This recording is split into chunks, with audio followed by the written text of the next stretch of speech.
6 years of hard training and actual battle experience in Spain and Poland had made the German army look invincible. But what about the British and French? First, let's take up the British. They started from scratch, but both at home and abroad an army was growing. For not only Britain had declared war, Canada, Australia, New Zealand, South Africa, the whole British Commonwealth of Nations was also determined on victory over Hitlerism and all it stands for. And Britain had one weapon that was ready, the Royal Navy. Shortly after war was declared, it had swept German shipping from the high seas. And units of the British fleet were deployed at Suez, Malta, Gibraltar, in the Channel, and in the North Sea, blockading Germany. World conquest was impossible without running smack up against the rock called Britain. How to strike at that little island? That was the question. Between Britain and Germany stood not only France, but the little countries of Luxembourg, Belgium, Holland, Denmark, Norway, and Sweden. The people of these small neutral countries were peaceful, hard-working, and free. They knew they were in the middle and feared violation of their neutrality. Hitler knew this. He also knew that if they united with the Allies, they would form a solid democratic wall against Nazi aggression, and their conquest would be far more difficult. So before striking with his armies, he used another weapon, the propaganda barrage, to confuse, to make them lose faith, to divide and conquer. To lull the fears of the little neutrals, propaganda minister Goebbels told them Germany didn't want a war at all. It was Britain and France that caused all the trouble. Then it was Hitler's turn. In a speech on October 6, 1939, he made them all kinds of specific promises. To the Danes, he said, "We have concluded a non-aggression pact with Denmark." To the Norwegians, he said, "Germany never had any conflict with the northern states and has none today." To the Dutch, he said, "The new Reich has endeavored to continue the traditional friendship with Holland." And to the Belgians, he announced, "The Reich has put forth no claim which might in any way be regarded as a threat to Belgium." And while Hitler was making these promises, his generals were cold-bloodedly picking out the first victim, Norway. And why did they pick Norway? Its many steep inlets or fjords would make excellent U-boat bases, from which raiders could prey on British supply lines. Also, it would give the Nazis vital air bases. This is Scapa Flow, British naval base, and this the blockade fleet. At this time, the German-based bombers couldn't reach them. Possession of bases on Norway's western shore would bring these vital British defenses under easy bomber attack. But he couldn't take Norway without also taking tiny Denmark, the springboard for his attack. So at dawn on April 9, 1940,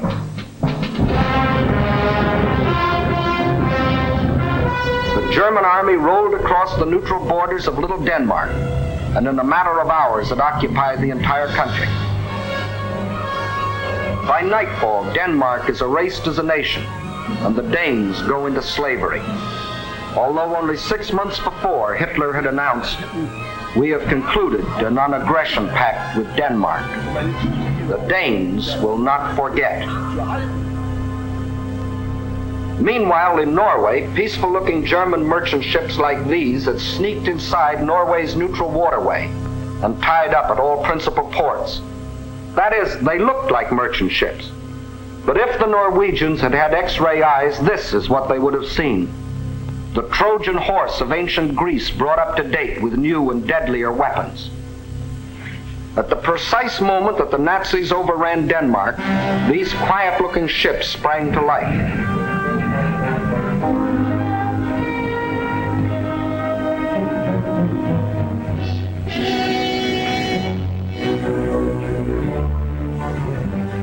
At the same time, Nazi warships, discovered along the entire coastline, started steaming up the Norwegian fjords. Ships, transports, tanks, men, planes, all flung themselves simultaneously upon a defenseless country. Airborne infantry seized every strategic Norwegian airport. The whole job was made easier by treacherous fifth columnists, led by Major Quisling, who seized power and issued orders to suppress resistance. Nazi warships steamed past silent guns that could have blasted them out of the water. This was one of the most amazing acts of treachery the world has ever known. It brought Major Quisling international fame, making his very name synonymous with the word traitor. By the afternoon of April 9th, the Germans were in complete control of all 7 ports where they had landed in the morning.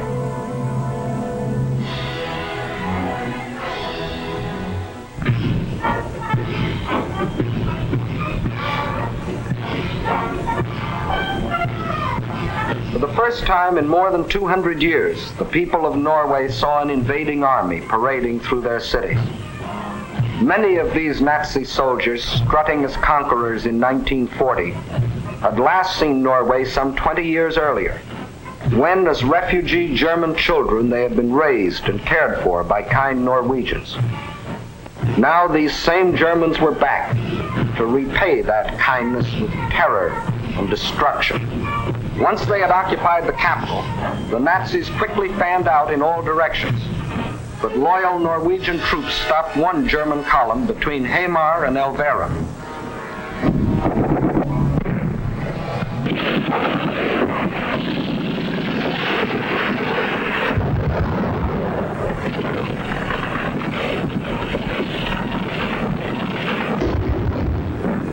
So the Germans brought up their bombers.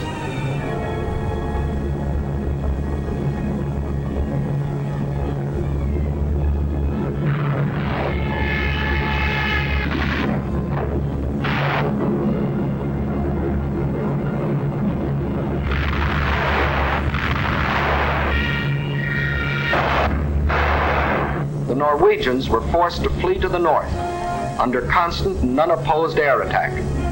It was here that Captain Robert Lose, an American military attaché, was killed, the first American soldier to lose his life in this war. Meanwhile, the Nazis had spread all over the country. Small patrols occupied every strategic village. Parachute troops landed high in the mountains.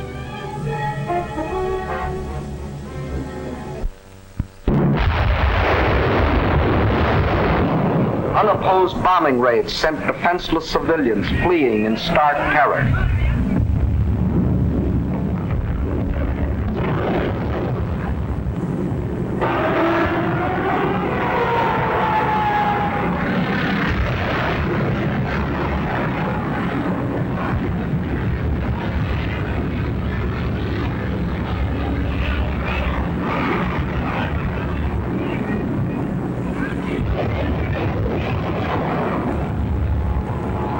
They hadn't wanted war. They had done everything to avoid it. Hoping they could escape the Nazi scourge, they had compromised and tragically failed to unite with the other democracies.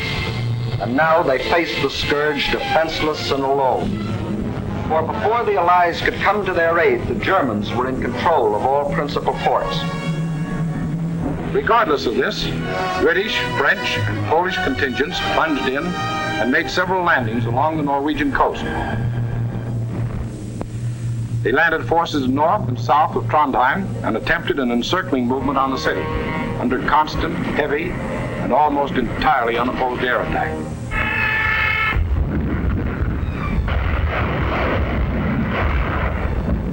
Well, the scene of action was out of range of British fighter planes, so they brought up aircraft carriers. But these are at a disadvantage when opposed by land-based planes. The Allies, therefore, were badly battered from the air. Finally, suffering heavy losses, they withdrew from a hopeless situation. Further to the north, at Narvik, they met with better success, inflicting heavy naval losses on the Nazis.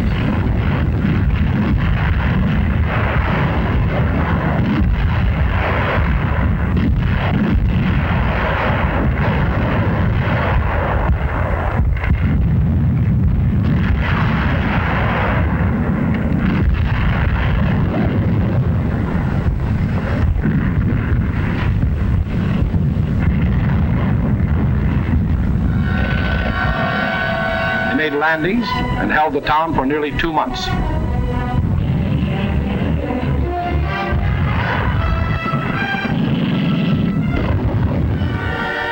Incidentally, they also took their first prisoners of the present war. Again, the Nazis' overwhelming air superiority proved a deciding factor. And the Allies were forced to withdraw under terrific air bombardment.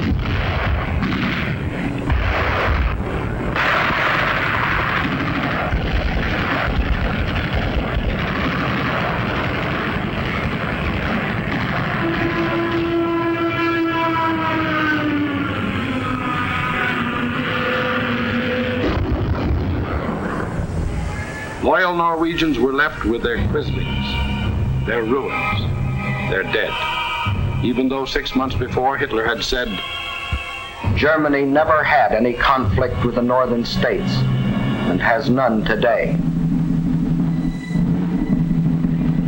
The Norwegians will not forget.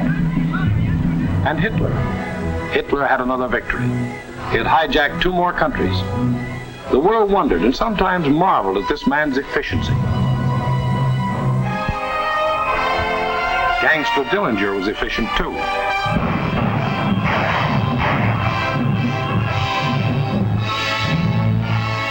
When a man or a nation throws away all regard for the laws of God and man, he is bound at first to be more efficient than his victims.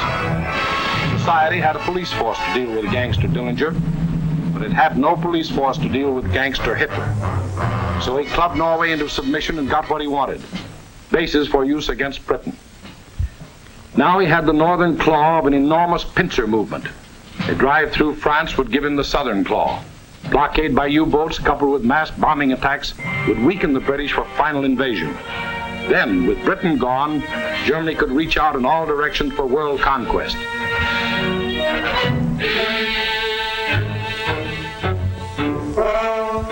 His next move must obviously be through France, to get his southern claw. Through France.